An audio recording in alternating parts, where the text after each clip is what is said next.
Hi everyone and welcome back into my kitchen. First of all, apologies for last night. We had no video. Unfortunately, Vaughan was very late home, and by the time he did get home he had to do some remedial roof work prior to the rain coming back on last night, so we had no time to do a video, sadly. What I had done last night was I had made what's known as a Colcannon, which is basically mashed potato, boiled cabbage or fried cabbage, then the two mixed together with butter and milk in a casserole with some grated cheese over the top, which is what I did, and it was absolutely delicious. We did have quite a bit left over, so tonight what I have done through the day today and what I have ready for you tonight are little like fish cakes, but potato and cabbage with a little sweet corn cakes. So to the potato and the cabbage I had left over, I added some sweet corn that I had already cooked. I then shaped I added some flour, sorry. We're getting the background noise of my dogs, they never fail. I added a little flour to thicken up the mixture and make it easier to mould. I then made them into little cakes like this, and I fried a couple to see what they were like. Then I thought I could probably use some breadcrumbs. So I took some breadcrumbs out the freezer, rolled the little cakes in the breadcrumbs, and here we have what's left. So all I'm going to do now, I've got my garlic and chilli oil heating up in the frying pan. So I'm just going to plonk these in and leave them for a minute or so to brown on both sides.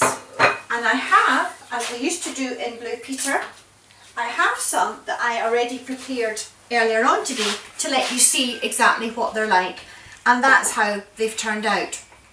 So once they've browned on both sides, I've put them in this quiche dish really, which I have already greased with my fry light, and once these other ones are ready, I'll put them all back in to the dish and they'll go into the oven to completely heat through, ready for this evening's meal.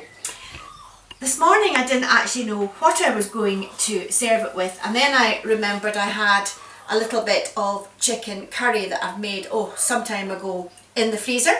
So I took it out. It's well and truly defrosted now, and I've just put it into this dish. I've used this dish before, guys, as you know. It can be used on the stove as well as in the oven, and I greased it obviously, and that's going to be put in the oven as well. And that's tonight's tea, something a little different. The other thing I have been making today, which I know you guys have all done, I have made some Millie's cookies. And here's the challenge for tonight. I have used chopped chips in the Millie's cookies, which is part of the recipe. What I'd like you to suggest this evening as the challenge, what else could we put instead of chopped chips into the Millie cookie recipe? Now you might want to go into the internet and have a look at the actual recipe, and then maybe come up with some other suggestions that we could use instead of the chopped chips. And I'll be quite interested to hear your options, and the best one we'll try out when we're next back at the Carrick Centre. So there we are. Something different for you to think about this evening. Hope you've enjoyed that, guys. Catch up with you tomorrow. Bye!